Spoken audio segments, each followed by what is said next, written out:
हाँ जी बेटा, हमने अभी तक first order integrated rate equations, second order integrated rate equations, zero order integrated rate equations देख ली थी और साथ ही हमने देख लिया था the various other methods to determine the progress of a first order reaction. आज जो हम आगे डिस्कस कर रहे हैं वो डिस्कस कर रहे हैं सूडो ऑर्डर रिएक्शंस के बारे में। सूडो ऑर्डर रिएक्शंस क्या होती हैं हम समझाते हैं। Pseudo order reactions are reactions of higher order, reactions of higher order which can be converted into lower order, ठीक है, reactions of higher order which can be converted into lower order reactions by taking some of the reactants in excess। ठीक है बेटा, देखिए कोई higher order reaction है, मतलब मान लो कोई थर्ड फोर्थ ऑर्डर रिएक्शन है। फोर्थ ऑर्डर रिएक्शन को आप थर्ड ऑर्डर रिएक्शन बनाना चाहते हैं या थर्ड ऑर्डर रिएक्शन को सेकंड ऑर्डर रिएक्शन बनाना चाहते हैं या सेकेंड ऑर्डर रिएक्शन को आप फर्स्ट ऑर्डर रिएक्शन बनाना चाहते हैं। तो ऐसा करने के लिए हम जितने ऑर्डर की रिएक्शन चाहिए, मतलब जिस जिस रिएक्टेंट की कंसंट्रेशन पर रेट हमें डिपेंडेंट चाहिए, उन रिएक्टेंट्स को छोड़ के बाकी जितने रिएक्टेंट्स हैं उनकी कंसंट्रेशंस को बेटा हम एक्सेस में ले लेते हैं। ऐसा करने से जो रिएक्शन है वो लोअर ऑर्डर में आ जाती है, लेकिन वो फॉल्सली लोअर ऑर्डर में आती है, इसलिए उस रिएक्शन को क्या कहते हैं, सूडो ऑर्डर रिएक्शंस। ठीक है, कैसे करते हैं इसको पूरा हम डिटेल में पढ़ेंगे। हमारे सिलेबस में जो डिस्कशन है that is about pseudo first order reactions.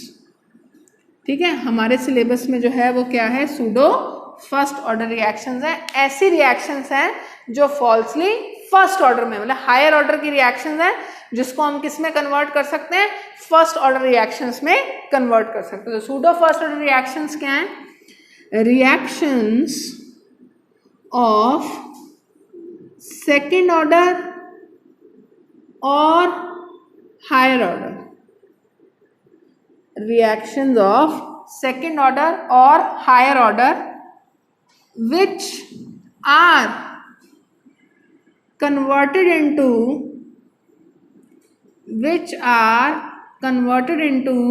first order reactions, which are converted into first order reactions by taking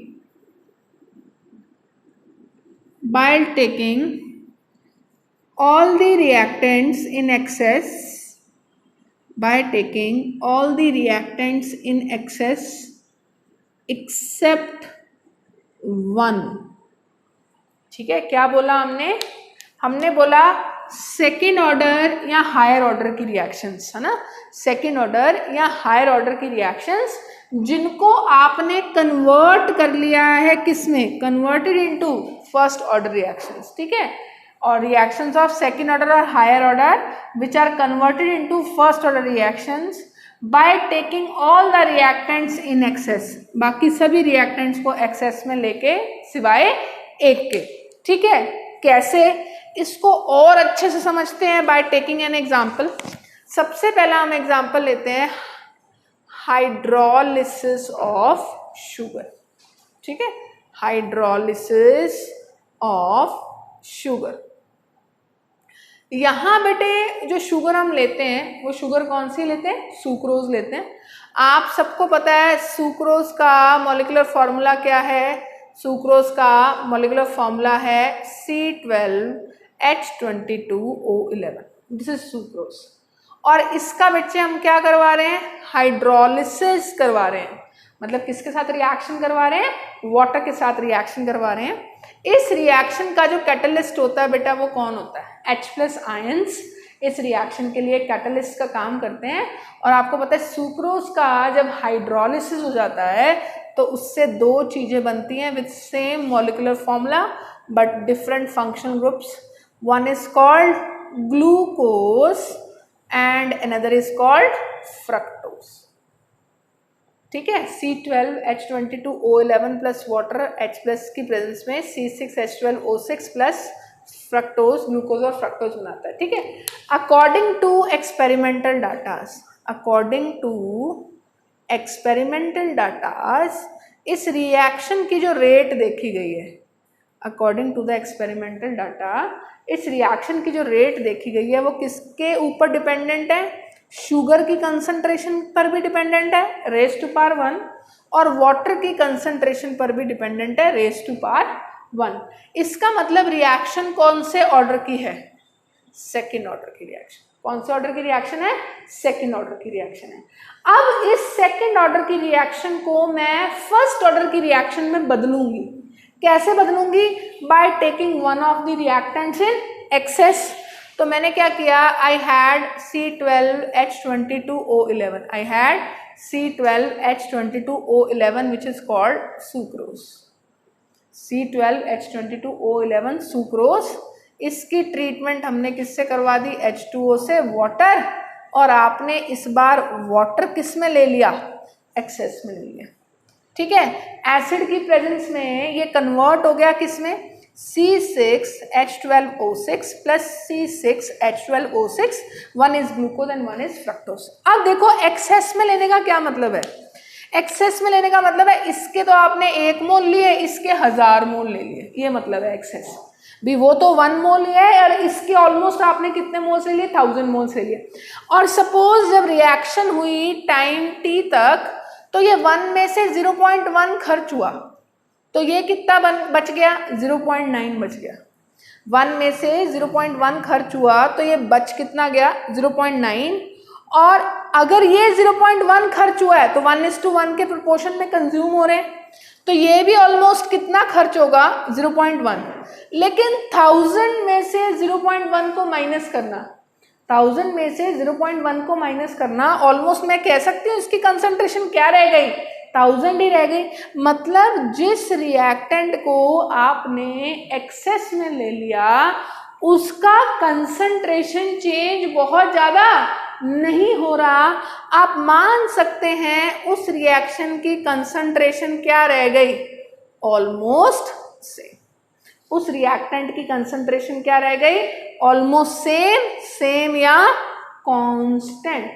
ठीक है, अब अगर उसकी कंसंट्रेशन कांस्टेंट रह गई तो हम क्या कह सकते हैं? हम कह सकते हैं rate is equal to constant into sugar की कंसंट्रेशन इनटू वाटर की कंसंट्रेशन. और अभी आपको पता लगा है कि वाटर आपने एक्सेस में लिया तो वाटर की कंसंट्रेशन भी क्या है? कांस्टेंट. तो constant into constant gives us another constant which we can say to be K dash और sugar raised to power 1. और आप सबको पता है कि K dash किसके बराबर है? कांस्टेंट इनटू वाटर की कंसंट्रेशन. तो अब जरा देखना, ये जो रिएक्शन है ये अब आपको फर्स्ट ऑर्डर रिएक्शन दिखने लग गई. Rate is equal to K dash into sugar raise to power 1.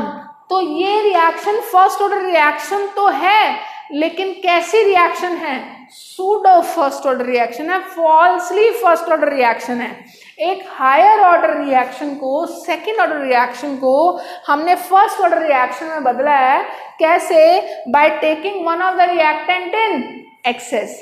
So these reactions are called pseudo first order reactions, जिसमें सबसे पहला एग्जांपल था हाइड्रोलिसिस ऑफ शुगर. एक और एग्जांपल हमें देखने को मिलता है सूडो ऑर्डर रिएक्शंस में, that is called hydrolysis of esters.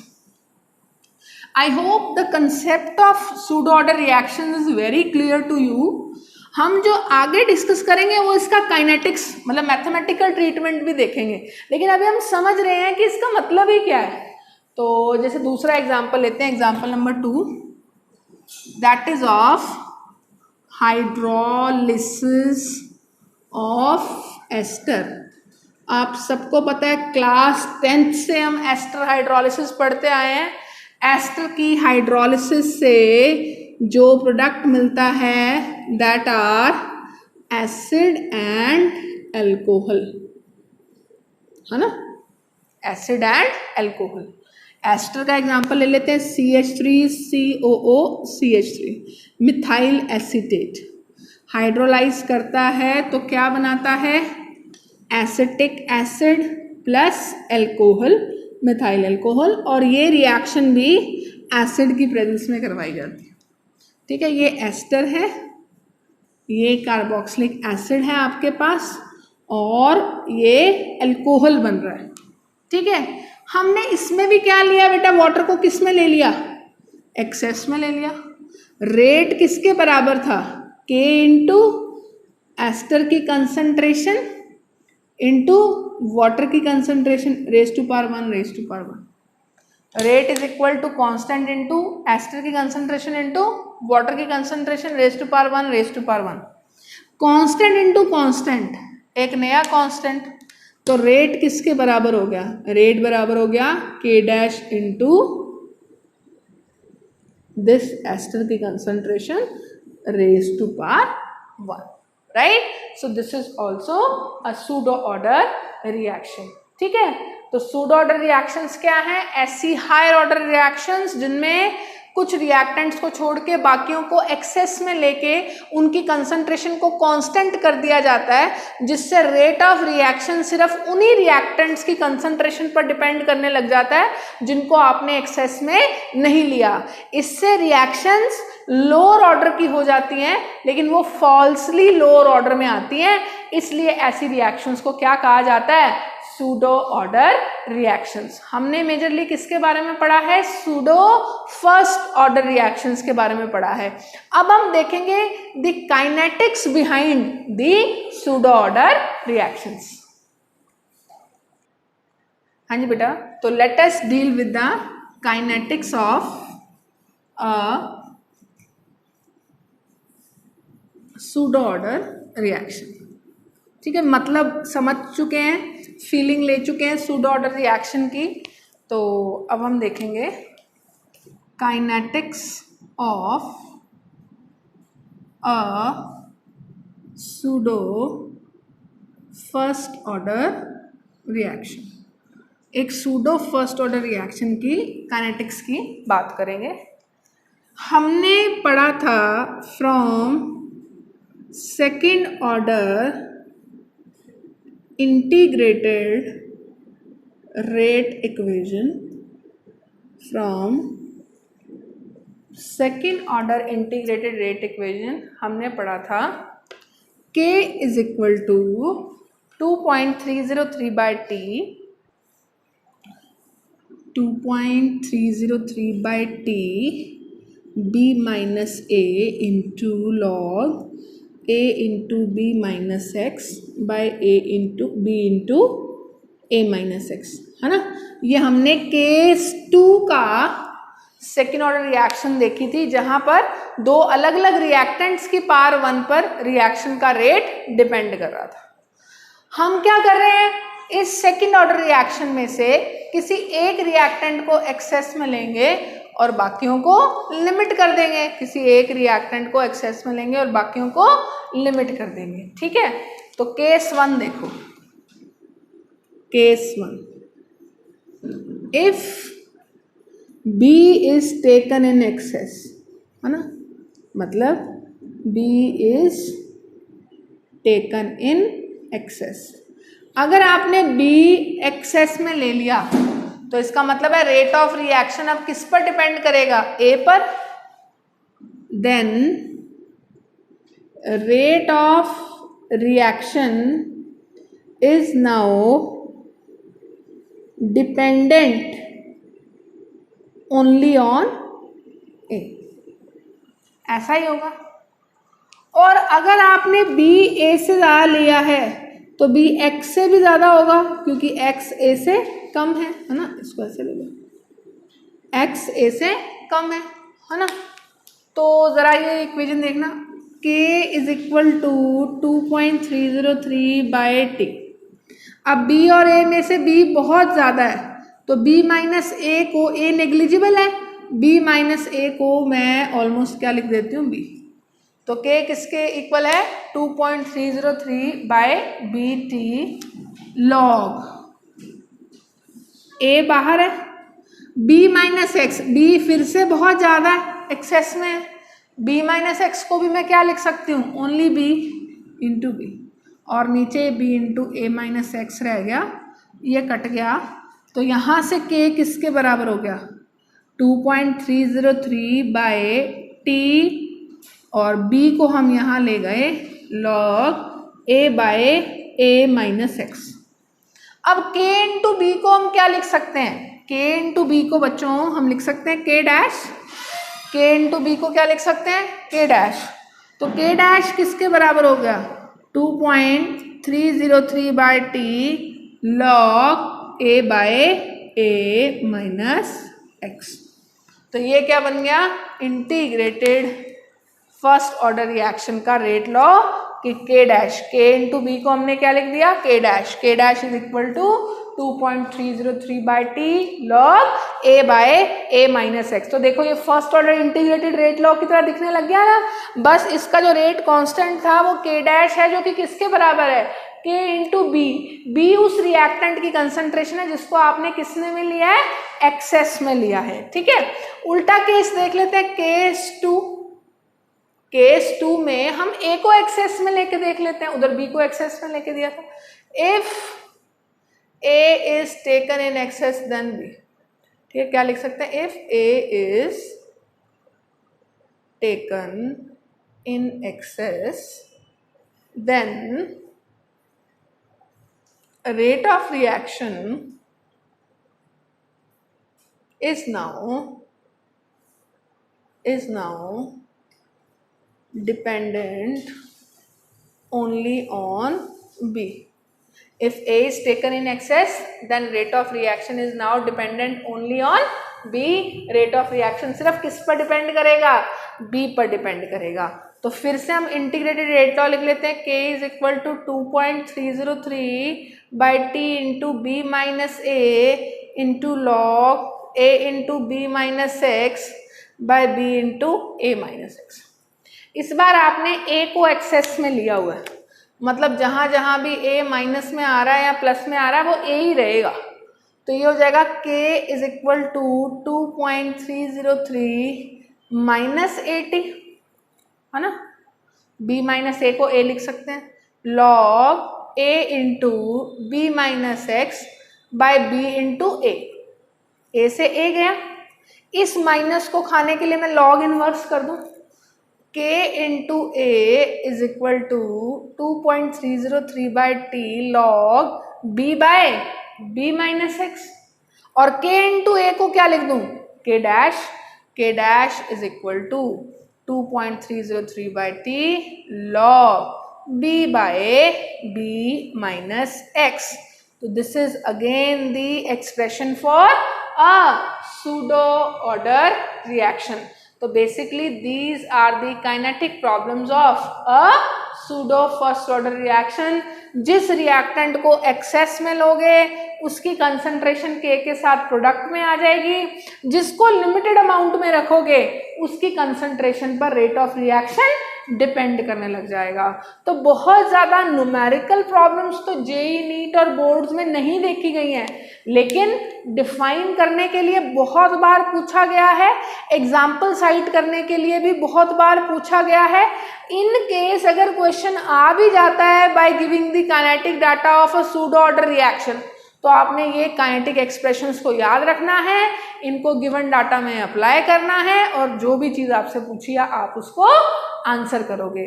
तो this is R one part जिसमें हमने concentration dependence of reaction rate पढ़ा है, और उसी में हम रेट लॉ लेके आए थे।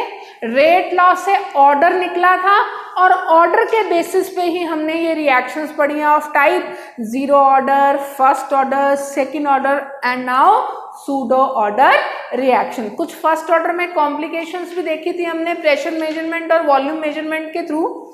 आगे जो टॉपिक हम देखने वाले हैं वो है methods to determine order of a reaction. आपको कुछ बेसिक चीजें दी होंगी जिनको देख के आप रिएक्शन का ऑर्डर कैसे बता सकते हैं, उसको हमने डिस्कस करना है।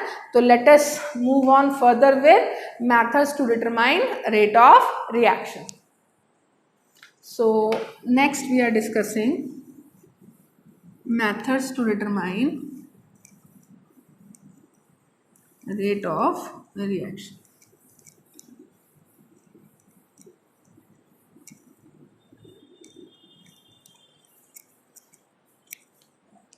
Yes,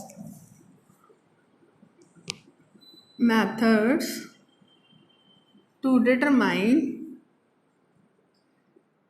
order of reaction. ठीक है, एक रिएक्शन का ऑर्डर हम कैसे डिटरमाइन कर सकते हैं with the help of given data, देखते हैं।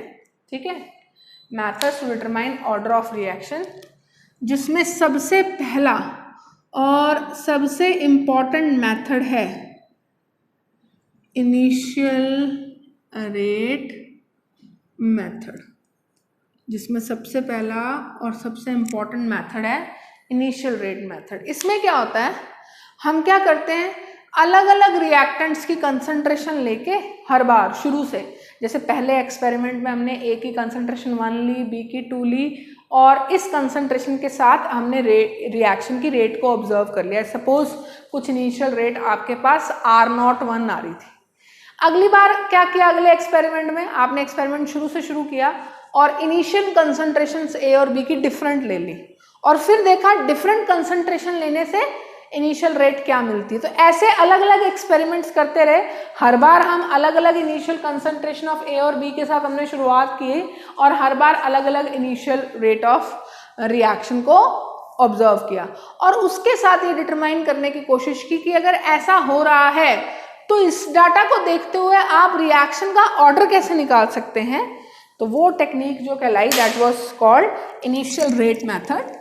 इनिशियल रेट मेथड में हम फिर से एक्सपेरिमेंट्स देखते हैं। जैसे सपोज यहाँ हम लिखेंगे एक्सपेरिमेंट नंबर, और यहाँ हम लिखेंगे कंसंट्रेशन ऑफ ए, यहाँ हम लिखेंगे कंसंट्रेशन ऑफ बी, और फिर हम देखेंगे ए और बी की इन कंसंट्रेशंस के साथ इनिशियल रेट जो है वो सिस्टम की क्या मिल रही थी। जैसे एक्सपेरिमेंट नंबर 1 में हमने ए लिया 0.1 m और बी भी क्या लिया 0.1 m। ठीक है, ए भी लिया 0.1 m, बी भी लिया 0.1 m, जिससे जो रेट निकल के आई वो निकल के आई 2.4 into 10⁻⁻5 mole litre inverse second inverse. ठीक है, इनिशियल रेट क्या निकल के आई 2.4 into 10⁻⁻5 mole litre inverse second inverse initial rate निकल के आई। ए की इनिशियल कंसंट्रेशन 0.1, बी की इनिशियल कंसंट्रेशन भी 0.1। सेकेंड एक्सपेरिमेंट में क्या किया हमने, ए की कंसंट्रेशन को सेम रखा 0.1 m, बी की कंसंट्रेशन को हमने डबल कर दिया, 0.1 से क्या कर दिया 0.2 m कर दिया। ठीक है, ऐसा करने से रेट वही रही 2.4 into 10⁻⁻5 mole litre inverse second inverse, rate पे कोई असर नहीं पड़ा। थर्ड एक्सपेरिमेंट में क्या किया हमने, इसकी कंसंट्रेशन को डबल कर दिया 0.2 m कर दिया। ठीक है, और इसकी कंसंट्रेशन को हमने 0.4 m कर दिया, और ऐसा करने से जो रेट है वो आ गई 4.8 into 10⁻⁻5 mole litre inverse second inverse. इस डाटा की हेल्प से आपने बताना है रिएक्शन का ऑर्डर क्या होगा। आप सबको पता है रेट किसके बराबर होगी, k इंटू ए की पावर x एंड b की power y। x and y are order with respect to a and b, x and y are order with respect to a and b। अब आपको ऐसे experiment select करने हैं जिनमें एक बार a की concentration change हो, b की कांस्टेंट रहे, और फिर ऐसे एक्सपेरिमेंट लेना है जिसमें b की कांस्टेंट रहे और a की चेंज हो। जैसे अगर मैं कहूँ from experiment 1 and 2, from experiment 1 and 2 हम क्या कह सकते हैं, R1/R2 is equal to K/K, K तो सेम रहेगा, A क्या है 0.1 की पावर x, 0.1 की पावर y, B नीचे क्या आ गया 0.1 की पावर x एंड 0.2 की पावर y, ये चीज कट गई सारी। R1 क्या है 2.4 इंटू 10⁻⁻5, R2 भी क्या है 2.4 इंटू 10⁻⁻5, ये किसके बराबर होगा 0.1/0.2 की power y। 1 is equal to 0.1/0.2 की power y, something raise to power what is 0, what is 1? 0, तो y is 0. It means the order with respect to b is 0, right? This is how we are discussing methods to determine order of reaction, जिसमें पहला method क्या है? Initial rate method. Very very important aspects from boards point of view, from NEET point of view. NEET में भी ऐसी problems बहुत होती हैं, जेई में डायरेक्ट ऐसी तो नहीं होती, लेकिन एप्लीकेशन इसी पर बेस्ड होता है. अब अगर मैं बात करूं फ्रॉम एक्सपेरिमेंट नंबर 2 and 3, अब वैसे इसकी भी बात करने की जरूरत नहीं है क्योंकि आपने देख लिया बी के रिस्पेक्ट तो रिएक्शन का ऑर्डर क्या है? 0. इसका मतलब अगर रिएक्शन रेट चेंज हो रहा है तो वो किस वजह से चेंज हो रहा होगा? ए की कंसंट्रेशन में चेंज की वजह से चेंज हो रहा होगा. यहां देखो आपने ए की कंसंट्रेशन क्या कर दी है? 2 times डबल कर दी. ए की कंसंट्रेशन डबल करने से रेट भी क्या हो रहा है? 2 times डबल हो रहा है. इसका मतलब x क्या होना चाहिए? 1 होना चाहिए. तो रेट किसके बराबर हो गया? k इंटू ए की पावर 1 एंड बी की पावर 0. तो overall order of reaction from this data comes out to be 1, but order with respect to a comes out to be 1, order with respect to b comes out to be 0. This is how through initial rate method you can determine the order of reaction. तो पहला method था to determine order of reaction, that is initial rate method. तो आपने इस तरह से experiment select करने हैं जिसमें एक जगह पर कंसंट्रेशंस क्या हो? सेम, और बाकी जगहों पर दूसरे की क्या कर रही हो? वेरी कर रही हो. ठीक है. इसके बाद अगर मतलब इनिशियल रेट डाटा दिया हुआ आपको तो ऑब्वियसली आपको इनिशियल रेट मेथड लगाना है. इन केस आपको इनिशियल डाटा नहीं दिया हुआ, उस केस में आप कौन सा मेथड लगा के रेट ऑफ रिएक्शन निकाल सकते हैं, उसके लिए हम देखते हैं. तो जो हमारा नेक्स्ट मेथड है that is called integrated rate law method. ठीक है. इंटीग्रेटेड रेट लॉ मेथड थोड़ा सा हिट एंड ट्रायल मेथड है, इसलिए मोस्ट कॉमनली यूज नहीं करते हम इसको. तो जो सेकेंड मेथड है that is called integrated rate law method. Integrated rate law method, या हम इसे कहेंगे ग्राफिकल मेथड ऑल्सो. ठीक है. बहुत कॉमन नहीं है ये. This is basically a hit and trial method. तुक्के वाला मेथड है ये. ठीक है. तुक्के वाला मेथड कैसे है? सपोज आपको काइनेटिक डाटा दिया है for a reaction, it's kinetic data is given for a reaction, its kinetic data is given. एक रिएक्शन के लिए काइनेटिक डाटा दिया हुआ है, यहाँ टाइम दिया हुआ है और यहाँ कंसंट्रेशन दी हुई है. ठीक है. For a reaction it's kinetic data is given, concentration और टाइम दिया हुआ है. ठीक है. सपोज इसकी कंसंट्रेशन दी है 100, 0, 80, 10, है ना, 70 हो गया, 12.5 में, है ना, 60 हो गया, 15 में, कुछ ऐसा डाटा आपको दिया हो. ठीक है. तो kinetic data is given. What we will do, we will put this kinetic data, हम लोग क्या करेंगे, इस काइनेटिक डाटा को individual zero order, first order और सेकेंड ऑर्डर रिएक्शन के इंटीग्रेटेड रेट लॉज में पुट करेंगे. ठीक है. जैसे जीरो ऑर्डर के लिए रेट लॉ क्या था? C naught minus c t is equal to k t. तो अलग अलग टाइम पर सी नॉट सी टी की वैल्यू रखेंगे और बार बार के की वैल्यू निकालने की कोशिश करेंगे. अगर इधर अलग अलग टाइम पर कंसंट्रेशन रखने के बाद भी के की वैल्यू क्या आती है? कांस्टेंट आती है. इसका मतलब ये काइनेटिक डाटा इस इक्वेशन को ओबे कर रहा है. इसका मतलब रिएक्शन कौन से ऑर्डर की हो जाएगी? जीरो ऑर्डर की. इन केस के की वैल्यू कांस्टेंट नहीं आ रही तो मतलब रिएक्शन जीरो ऑर्डर की नहीं है. फिर हम क्या करेंगे? फर्स्ट ऑर्डर में ये वैल्यूज डाल के देखेंगे. 2.303 by t log a by a minus x. अगर फर्स्ट ऑर्डर में डालने से ये वैल्यूज कांस्टेंट आती हैं तो रिएक्शन कौन से ऑर्डर की हो जाएगी? फर्स्ट ऑर्डर की। तो बेसिकली कैसा मेथड है? हिट एंड ट्रायल मेथड है, ठीक है। इसी तरह से ग्राफिकल मेथड भी है। आप इस काइनेटिक डाटा जो आपको दिया हुआ है इसको ग्राफ में प्लॉट कर दो और ग्राफ की जो शेप आएगी वो डायरेक्टली हमें बताएगी कि रिएक्शन कौन से ऑर्डर का है, तो उससे भी हम बता सकते हैं। तो इसीलिए लीस्ट पॉपुलरली यूज्ड है कि ब्लंडर खेलते हैं हम, हमें नहीं हिंट होती कि रिएक्शन किस तरफ जाएगी। हर एक के इंटीग्रेटेड रेट लॉ में हम वैल्यू रखते हैं और उससे निकालने की कोशिश करते हैं। तो मैं क्या कह सकती हूँ? We will put this kinetic data into integrated rate loss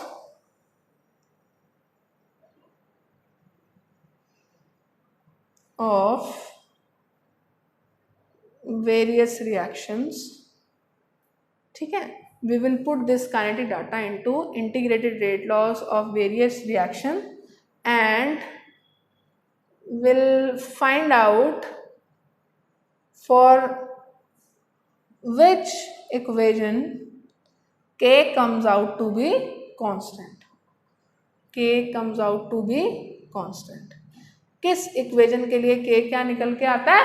constant निकल के आता है। जिस इक्वेशन के लिए k कांस्टेंट निकल के आता है वही इक्वेशन हमारी क्या होगी, है ना? उसी ऑर्डर को ये रिएक्शन जो है वो ओबे कर रही होगी। तो very least popularly used method to determine order of reaction that is integrated rate law method, purely a hit and trial technique, so not popularly used. Initial rate method जितना पॉपुलर है, इंटीग्रेटेड रेट लॉ मेथड उतना ही least popular है, ठीक है।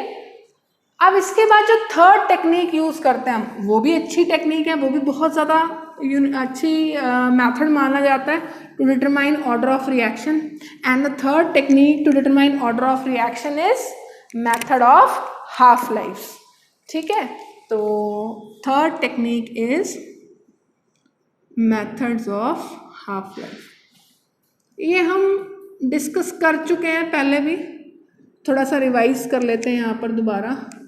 Method of half life, ठीक है। तो टी हाफ किसके इन्वर्सली प्रोपोर्शनल है? इन्वर्सली प्रोपोर्शनल टू ए की पावर n-1। टी हाफ किसके इन्वर्सली प्रोपोर्शनल है? 1/a की power n-1। Here a is concentration of reactant, A is concentration of reactant and N is order of reaction, ठीक है। A is concentration of reaction and N is order of reaction, concentration of reaction and order of reaction।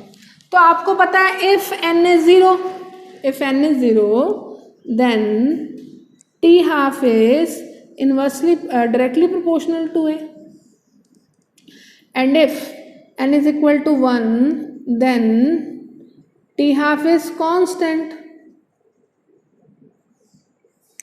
ठीक है। and if n is equal to 2 then T half is inversely proportional to A, ठीक। If n is equal to 0 then T half is directly proportional to A. If n is equal to 1 then T half is constant, and if n is equal to 2 in that case T half will be inversely proportional to A। तो A क्या है? Concentration. तो इसका मतलब अगर आपको दिया हो कि 100 कंसंट्रेशन थी, जब इनिशियल कंसंट्रेशन 100 थी, 100 मोलर थी, तो हाफ लाइफ जो लग रहा था सेकेंड्स में वो लग रहा था 50, और जब आपने कंसंट्रेशन 50 कर दी तो जब टाइम लग रहा था वो लग रहा था ओनली 20। तो इसका मतलब जो हाफ लाइफ है वो कंसंट्रेशन कम करने से हाफ लाइफ भी कम हो रही है। तो ऐसा कहाँ होता है जहाँ हाफ लाइफ और डायरेक्टली प्रोपोर्शनल है। इसका मतलब ये जो डाटा दिया हुआ है इस हिसाब से जो रिएक्शन आएगी वो कौन से ऑर्डर की आएगी बच्चे? Reaction will be of 0 order. तो this is how by determining या by checking the dependence of half life on initial concentration of reactants we can very easily determine the rate of a order of a chemical reaction. तो जो पहला method था method of initial rate और जो दूसरा method है method of half life, दोनों बहुत ही इंपॉर्टेंट मेथड्स हैं to determine order of reaction. चौथा मेथड हम एक और डिस्कस कर रहे हैं that is called Ostwald's method, लेकिन वो भी कोई बहुत पॉपुलरली यूज हम नहीं करते। तो जो फोर्थ मेथड हम डिस्कस कर रहे हैं बच्चे that is Oswald's dilution method. So the fourth method to determine order of reaction is Oswald's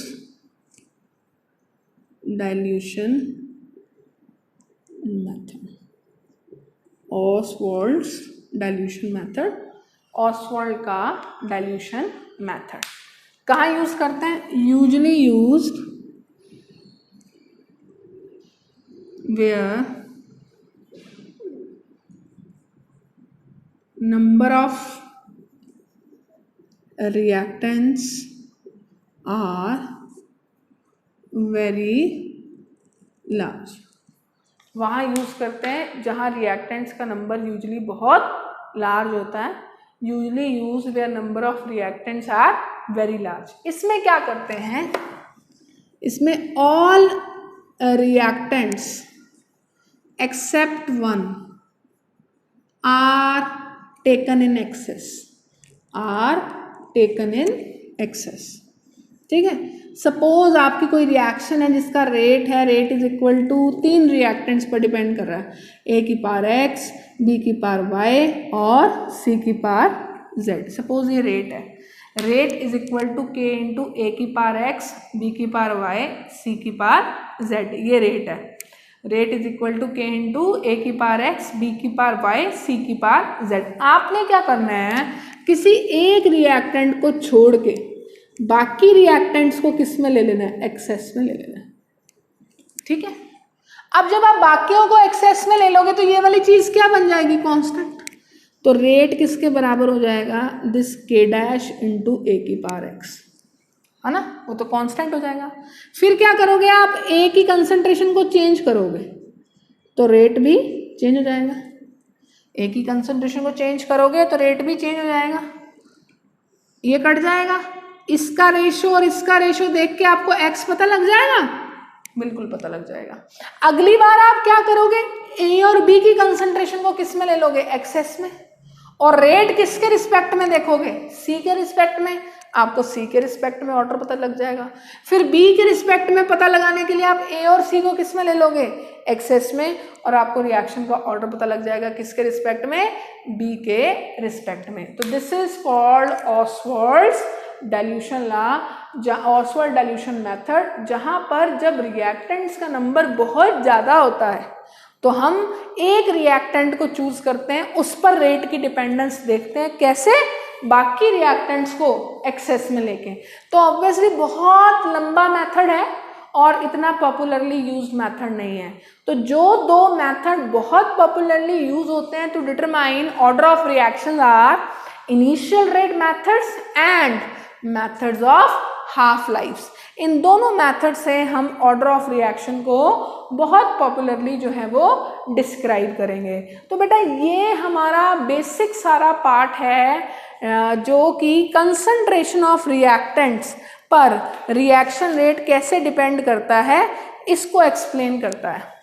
इसके बाद जो हमने डिस्कस करना है वो डिस्कस करना है effect of temperature on rate of reaction. अब बोर्ड्स में सिर्फ एलिमेंट्री व्यू रह गया है इस चीज़ का, है ना। ड्यू टू कोविड-19 बोर्ड्स ने इस साल के लिए 2020-21 के लिए अपना सिलेबस कुछ रिड्यूस किया है। उसमें वो टेम्परेचर डिपेंडेंस की सिर्फ एलिमेंट्री डिस्कशन कर रहा है, लेकिन हम लोग बोर्ड्स के साथ साथ कॉम्पिटिशन्स को भी एम कर रहे हैं।